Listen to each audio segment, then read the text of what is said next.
Hello everyone, today we will start the chemistry chapter 2 that is solution part 5 को हम दोबारा बना रहे हैं बिकॉज जो हमने पहले बनाया था that was screen recorded and वो शायद थोड़ा क्लियर नहीं आया था. So let get started. So we will talk about vapour phase composition. अभी तक जब भी हम मोल फ्रैक्शन की बात कर रहे थे that was in the solution phase. No so like but what is the mole fraction in the vapour phase. So हम जब भी काई 1 और काई 2 की बात कर रहे थे that we were discussing about the vapour phase solution phase. यहाँ पर हम देखेंगे कि वेपर फेज के अंदर जो मोल फ्रैक्शन है वो कैसे आप कैलकुलेट कर सकते हैं. तो उसका एक फॉर्मूला है according to Dalton law.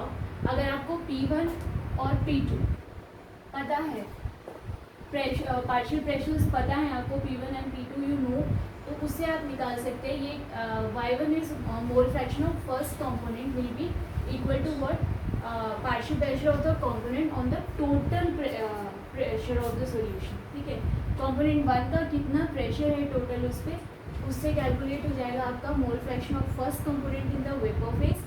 Second में भी ऐसे ही होगा कि अगर आपको दूसरे कंपोनेंट का मोल फ्रैक्शन निकालना है दैट वो कितना प्रेशर एक्सर्ट कर रहा है टोटल प्रेशर पे, उससे आप कैलकुलेट कर सकते हैं. That is P2 upon P total. So this was about the vapour phase composition. Next एक टॉपिक है that Raoult's law special case of Henry's law. क्योंकि हमने हेनरीज लॉ में पढ़ा था that partial pressure is proportional to what mole fraction.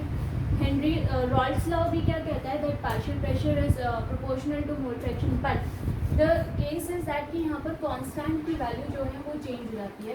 के H जो है यहाँ से क्या बन जाता है partial P1 not that is partial pressure in the pure component वो बन जाता है. तो के H becomes the partial pressure in pure component. जब ऐसा हो जाता है तो इट बिकम्स रॉल्स लॉ, और इसीलिए कहा जाता है that Raoult's law is the special case of Henry's law.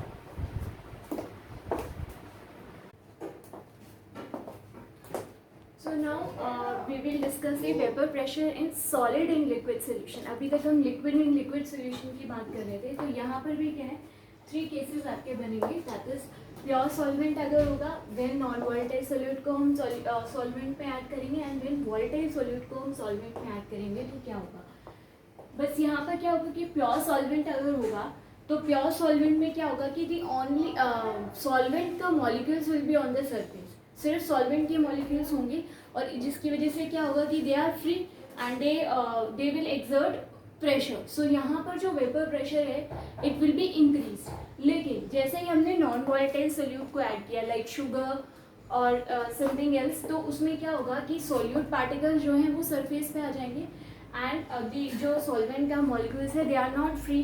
तो उस केस में क्या होगा कि they will be not able to exert that much of vapour pressure. तो यहाँ पर वेपर प्रेशर क्या हो जाएगा, डिक्रीज हो जाएगा. Same with the volatile solute, क्योंकि जब भी हम सॉल्यूट ऐड कर रहे हैं तो क्या हो रहा है कि सॉल्वेंट के पार्टिकल्स के साथ साथ सॉल्यूट के पार्टिकल्स भी are present on the surface, तो जिसकी वजह से जो वेपर प्रेशर है वो डिक्रीज हो रहा है.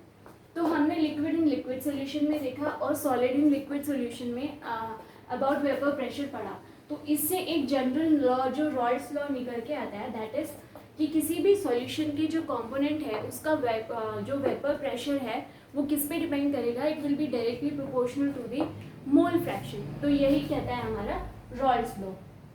अब इसके आगे हम देखेंगे कि रॉल्स लॉ में भी we are having ideal solution, non ideal solution, non ideal में negative positive deviation, what are this, ये हम आगे डिस्कस करेंगे. नाउ अभी हम रॉल्स लॉ में देखेंगे कि we have 2 kinds of solution that is ideal solution and non ideal solution. Now what is this ideal solution and non ideal solution.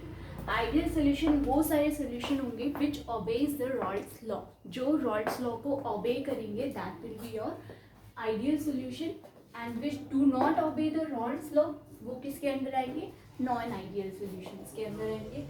अब कैसे, नॉन आइडियल के भी अंदर पॉजिटिव और नेगेटिव डेविएशन होता है. पॉजिटिव डेविएशन वाले सॉल्यूशंस वो होंगे जिनका जो वेपर प्रेशर है वो किससे बढ़ के आएगा, जितना मतलब रॉल्स लॉ के अकॉर्डिंग आना चाहिए उससे कहीं ज़्यादा आता है, तब हम उसको बोल देते हैं कि ये क्या है, positive deviation under non ideal solution.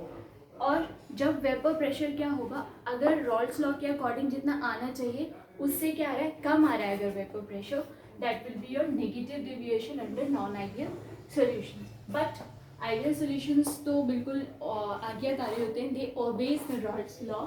सो इसमें क्या होता है कि ना ही तो हीट एब्जॉर्ब होगी, ना ही इवॉल्व होगी ड्यूरिंग द प्रोसेस. जब भी हम कंपोनेंट्स को मिक्स करेंगे तो ऐसा कुछ नहीं है कि हीट एब्जॉर्ब हो रही है या हीट इवॉल्व हो रही है. सो यहाँ पर इसका मतलब क्या हो गया कि your delta H will be zero and same with the volume, delta we will be zero only. Delta we means change in volume, क्योंकि यहाँ पर क्या होता है कि जो पूरे सॉल्यूशन की वॉल्यूम है it is the sum of volume of all components. ठीक है, इसीलिए जो डेल्टा वी है वो क्या हो जाता है, जीरो. वॉल्यूम ऑफ सॉल्यूशन है sum of volume of all components. इसमें एग्जांपल हम देख सकते हैं जैसे बेंजीन होता है या ब्रोमोइथेन होता है या क्लोरोइथेन होता है, ये सब किसके अंदर आता है, आइडियल सॉल्यूशंस के अंदर आते हैं. नॉन आइडियल सॉल्यूशंस को अभी हम देखेंगे कि पॉजिटिव डेविएशन है तो क्यों है, नेगेटिव डेविएशन है तो क्यों है, और उसके क्या क्या एग्जाम्पल है.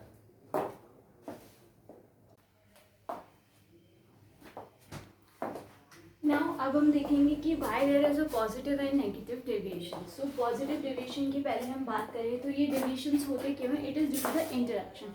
इंटरेक्शन भी थ्री टाइप्स के हैं, लाइक सॉल्वेंट का सॉल्वेंट से इंटरेक्शन, सोल्यूट का सोल्यूट से इंट्रैक्शन एंड सोल्यूट का विद सॉल्वेंट के मॉलिक्यूल्स के साथ इंट्रैक्शन. तो ये थ्री टाइप के इंटरेक्शंस जो हैं होते हैं इन अ सॉल्यूशन. तो अब ड्यूरिंग द पॉजिटिव डिवीजन क्या होगा कि जो ये सोल्यूट सोल्यूट इंटरेक्शन है और सॉल्वेंट सॉल्वेंट इंटरेक्शन है, ये कहीं ज़्यादा होगा किसके कंपैरिजन में, सॉल्यूट और सॉल्वेंट के कंपैरिजन में हम देखें तो इनका इंटरेक्शन ज़्यादा होगा और इसका कम होगा, जिसकी वजह से ये आपस में क्या हो जाते हैं, फ्री हो जाते हैं. They just get escape easily. ये फ्री हो गए तो जल्दी से एस्केप भी हो जाएंगे और वेपर प्रेशर क्या है, बढ़ जाएगा, इट गेट इंक्रीज. तो ऐसा होता है इसके अंदर. और जैसे कि एग्जाम्पल में हम देखें तो इथेनॉल और एसीटोन का अगर हम एग्जाम्पल देखें तो क्या होता है कि इनके बीच में क्या होता है, हाइड्रोजन बॉन्डिंग होती है. बट हुआ क्या कि जैसे हीट हुआ तो ये सॉल्यूट और सॉल्वेंट का जो इंटरेक्शन है वो टूट गया, क्योंकि हीट करने से जो हाइड्रोजन बॉन्डिंग है वो ब्रेक हो जाती है और जो सोल्यूट सोल्यूट और सॉल्वेंट सॉल्वेंट का इंटरेक्शन है वो बढ़ जाता है and the molecules get escape easily and the vapour pressure increases. अब हम देखेंगे कि नेगेटिव डेविएशन क्यों होता है. So during the negative deviation क्या होगा कि जो सॉल्यूट सॉल्यूट और सॉल्वेंट सॉल्वेंट का इंटरेक्शन है is less than, it is less हो जाएगा, इट बिकम लेस, यानी कि कम हो जाएगा. किससे, सॉल्यूट और सॉल्वेंट के इंटरेक्शन से. हेंस जो मॉलिक्यूल्स है they do not easily get escape. Hence molecules do not easily get escaped. अब फ्री नहीं होंगे, molecules are not free because क्योंकि सॉल्यूट और सॉल्वेंट का इंटरेक्शन जो है वो बढ़ गया है तो they are now not free. तो इसकी वजह से क्या होगा कि जो वेपर प्रेशर है, वेपर प्रेशर डिक्रीजेस. इसकी वजह से क्या हो गया कि वेपर प्रेशर क्या हो रहा है, इट जस्ट गेट डिक्रीजेस. और इसके एग्जाम्पल में अगर हम बात करें तो we can take phenol and aniline. इसमें क्या होगा कि जो इसका नाइट्रोजन का लोन पेयर है it just bond with hydrogen. तो नाइट्रोजन के लोन पेयर और हाइड्रोजन के बीच की जो बॉन्डिंग है it is stronger than the solute solute और सॉल्वेंट सॉल्वेंट का इंटरेक्शन, जिसकी वजह से क्या है जो फिक्स हो गए हैं molecules, they are just interacted strongly और वो फिक्स हो गए हैं. Now they are not get easily escaped और जिसकी वजह से vapour pressure will be decreased.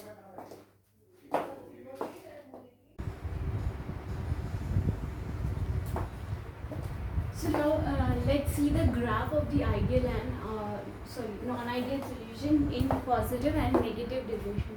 So ये वाला जो graph आप देखते हैं that is positive deviation and this is your negative deviation. Now let us understand it कि कैसे ये जो है positive and negative deviation है. So let's start it. इसके अंदर क्या हो रहा है that हमें जो नॉर्मल जो हमने देखा था रॉल्स लॉ का ग्राफ जो हमने देखा था पहले, तो इसमें क्या ये नॉर्मल ग्राफ है जो डॉटेड है, बट ये जो ब्लू लाइंस आपको ऊपर से जाती हुई दिखाई दे रही है it means that it is increasing. तो ये क्या शो कर रहा है सॉरी पॉजिटिव डेविएशन शो कर रहा है. It is vapour pressure and mole fraction. इस ग्राफ को हम ऑलरेडी समझ चुके हैं. It is just to describe the positive and negative deviation. तो यहाँ पर क्या हो रहा है कि component 1 is increasing by going there and component 2 is increasing here. लेकिन in the positive deviation क्या होगा कि ये तो नॉर्मल है जब रॉल्स लॉ के अकॉर्डिंग आना चाहिए था, बट जस्ट बिकॉज कि जो मॉलिक्यूल्स हैं वो फ्री हो गए हैं तो it is going by higher than the normal predicted according to Raoult's law. So ये जो है ये वेपर प्रेशर ऑफ सॉल्यूशन आपको शो कर रहा है. अब एक बात और याद रखनी है दैट पॉजिटिव डेविएशन को आप क्या बोलेंगे, मिनिमम बॉइलिंग एजियोट्रॉप्स.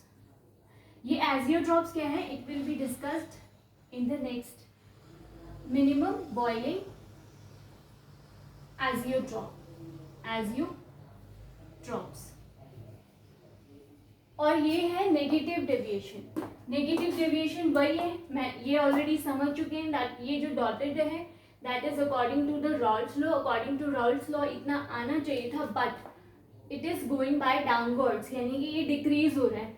यानी कि ये क्या हो गया, नेगेटिव डेविएशन. जितना आना चाहिए था उससे भी वेपर प्रेशर कम आया है जस्ट. और इसी को हम क्या बोलेंगे, मैक्सिमम बॉइलिंग एजियोट्रॉप्स. उसको हमने मिनिमम बॉइलिंग बोला था, इसको हम बोलेंगे maximum boiling azeotropes.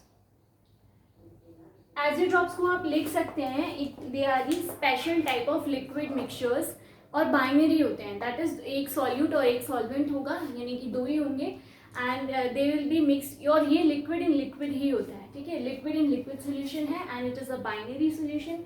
And most important thing कि ये जो हैं बॉयल होते हैं एट फिक्स टेम्परेचर. इनका एक कांस्टेंट टेम्परेचर होता है इन सर्टेन कॉम्पोजिशन, उसी पे ये बॉयल होते हैं, इसीलिए इनको एजियोट्रॉप्स बोलते हैं. They are the special type of liquid mixture, binary mixture which boils at a constant temperature in certain composition you can say. तो और ये जो मिनिमम और मैक्सिमम है, why it is so, minimum means what and maximum means what. जब हम इसमें positive deviation में एजियोट्रॉप्स का प्रेशर ग्राफ बनाते हैं तो इट्स टेम्परेचर बिकम मिनिमम, इसीलिए हमने इसको क्या बोला, मिनिमम बॉइलिंग एजियोट्रॉप्स. लेकिन इसमें क्या होता है नेगेटिव डेविएशन में, जब हम एजियोट्रॉप्स का ये प्रेशर ग्राफ बनाते हैं द टेम्परेचर बिकम मैक्सिमम. इस वजह से इसको वहाँ पे मैक्सिमम बॉइलिंग एजियोट्रॉप्स बोला गया है. Now let's move the next section.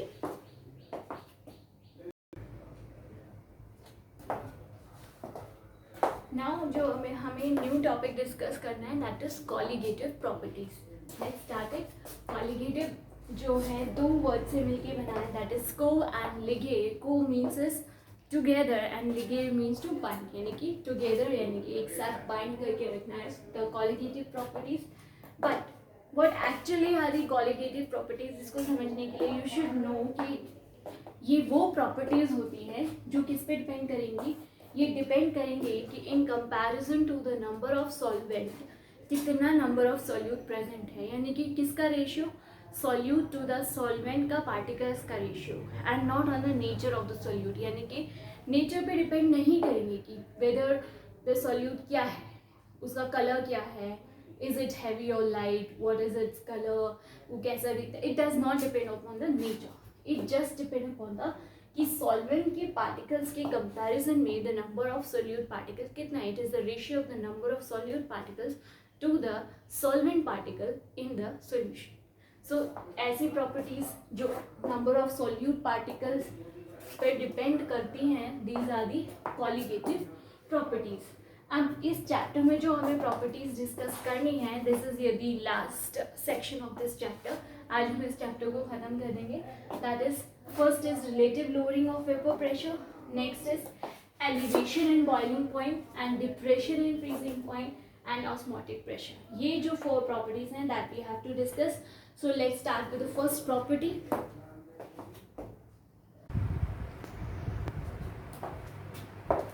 Now let's start with the first property, that is the relative lowering of vapor pressure. तो होता क्या है इसमें कि जो vapor pressure है ये जो स्टेटमेंट है क्या कह रही है, that lowering of vapour pressure depends upon the concentration of solute particle and not on the nature of particle. Solute particle यानी कि कितना सोल्यूट आपके सॉल्यूशन के अंदर प्रेजेंट है उस पर डिपेंड करेगा कि वेपर प्रेशर घटेगा या बढ़ेगा। इसको देखते हैं कैसे। सपोज कि यहाँ पर मेरे पास इस फ्लास्क के अंदर जो है P1 नॉट, यानी कि P1 not is what, pure form, कि हमारे पास सिर्फ प्योर फॉर्म ऑफ सॉल्वेंट है, प्योर सॉल्वेंट है।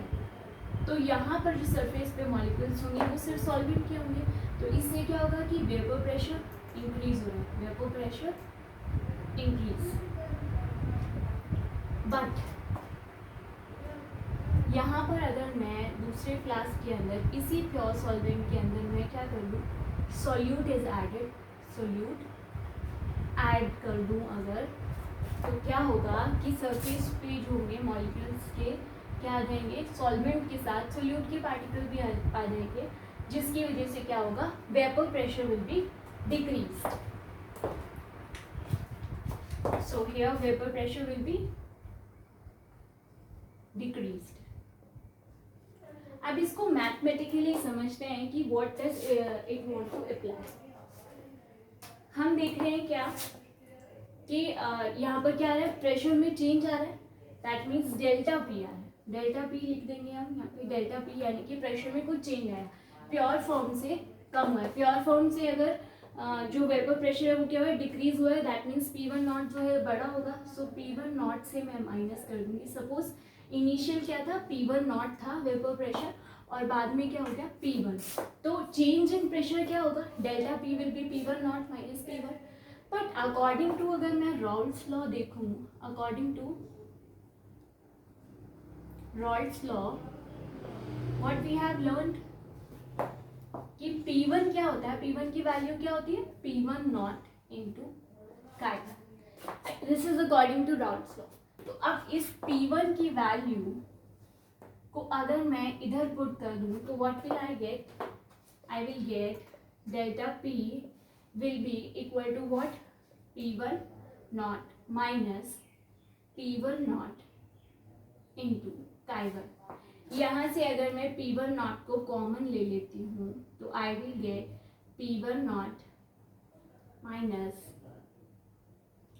ये हो जाएगा P1 नॉट 1 माइनस काई1, राइट। तो अब मैंने क्या देखा कि 1 माइनस काई1 क्या होता है, काई2। ये हम ऑलरेडी डिस्कस कर चुके हैं, I can not explain you here, क्योंकि उसके लिए हमें पूरा डाल्टन्स लॉ, रॉल्स लॉ और हेनरीज लॉ को कंपेयर करना पड़ेगा। उसके बाद we will come to this point. तो क्या 1 माइनस काई1 क्या होगा, काई2, P1 नॉट इंटू काई2। ये आपको किसकी वैल्यू मिल गई, डेल्टा P की। बट यहाँ पर हमें क्या देखना है, रिलेटिव लोअरिंग देखना है। क्या देखना है, रिलेटिव लोअरिंग। तो रिलेटिव लोअरिंग क्या होगा कि अब जो चेंज आया है वो पहले वाले चेंज से कितना है, राइट। सो रिलेटिव लोअरिंग क्या होगा, रिलेटिव लोअरिंग का फॉर्मूला क्या हो जाएगा यहाँ पे, इट विल बी कितना कि कितना चेंज आया है, यानी कि डेल्टा P आया है और कहाँ से आया है, इस pure form was P1 not, क्योंकि इनिशियल स्टेज क्या थी और फाइनल स्टेज क्या है, यानी कि final stage upon initial stage will give you relative lowering of vapour pressure. अब यहाँ पर आप डेल्टा P का वैल्यू पुट करेंगे तो you will get delta P upon P1 not का वैल्यू क्या आएगा, डेल्टा P हमने क्या निकाला, P1 नॉट इंटू काई2, P1 नॉट इंटू काई2 अपॉन क्या हो जाएगा, P1 नॉट। यहाँ से P1 not and P1 not will be cancelled out and you will get relative lowering pressure will be what, Chi2। यानी कि हम क्या देख रहे हैं कि relative lowering किस पे डिपेंड कर रहा है, मोल fraction of solute, mole fraction of solute पर डिपेंड कर रहा है what, relative lowering of vapour pressure. So mole fraction पे डिपेंड कर रहा है। और Chi2 को हम क्या लिख सकते हैं, Chi2 का ये जो है, मैं आपको क्यों बता रही हूँ कि Chi2 को क्या लिख सकते हैं, क्योंकि अगर हम न्यूमेरिकल्स करते हैं तो वहाँ पर यूज आएगा। Chi2 मतलब कि number of moles of solute upon total number of, तो सॉल्यूट और सॉल्वेंट, ओके। लेकिन अगर सपोज करो कि सॉल्यूशन क्या है, बहुत ही ज़्यादा डाइल्यूट हो, डाइल्यूट है, इफ़ डाइल्यूट है, डाइल्यूट मीन्स अगर हमने उसमें ज़्यादा सॉल्वेंट डाल दिया है तो ऑटोमेटिकली जो N2 है इन डाइल्यूट सोल्यूशन में क्या होता है कि जो सोल्यूट के नंबर ऑफ मोल्स है it becomes much less than N1, right, क्योंकि सोल्यूट के पार्टिकल्स क्या हो जाएंगे, बहुत कम हो जाएंगे, क्योंकि सॉल्वेंट हमने ज़्यादा डाल दिया तो उसका कंसंट्रेशन कम हो जाएगा। तो इस केस में जो Chi2 है आप उसको ऐसे भी लिख सकते हैं N2/N1। तो ये जब न्यूमेरिकल्स सॉल्व करते हैं तब काम आता है। So I hope you understood it. So let's see one numerical based on it.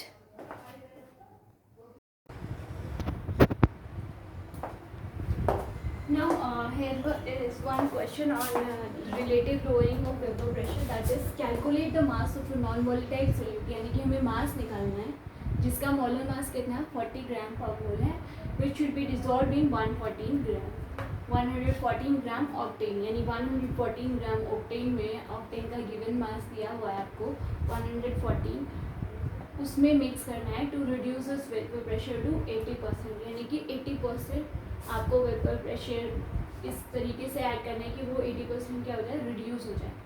तो फर्स्ट ऑफ ऑल हम देखेंगे कि जो इनिशियल वैल्यू है हमें पता है कि प्योर फॉर्म है तो P1 नॉट होगा। लेटर क्या हो जाएगा, लेटर इन्होंने बोला कि 80% जो है रिड्यूस हो जाएगा, तो 80% ऑफ P1 नॉट अगर हम निकालेंगे तो you will gate 0.80 P1 not.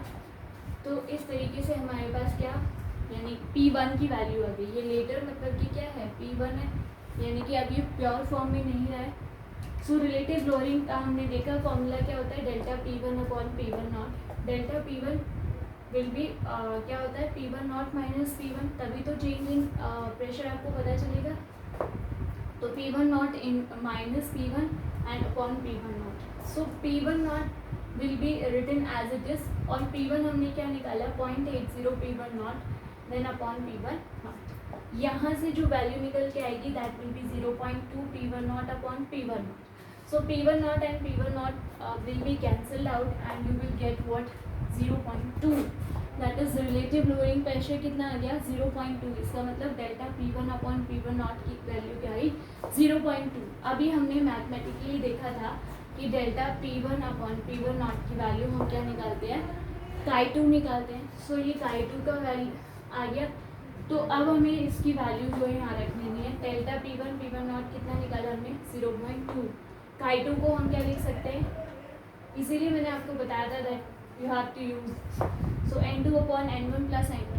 अब ये जो N2 है इसमें हमें क्या दिया हुआ है, दैट गिवन मास जो है नहीं दिया हुआ है, मोलर मास हमने दिया हुआ है दैट 40 ग्राम पर मोल है। So given mass we do not have it.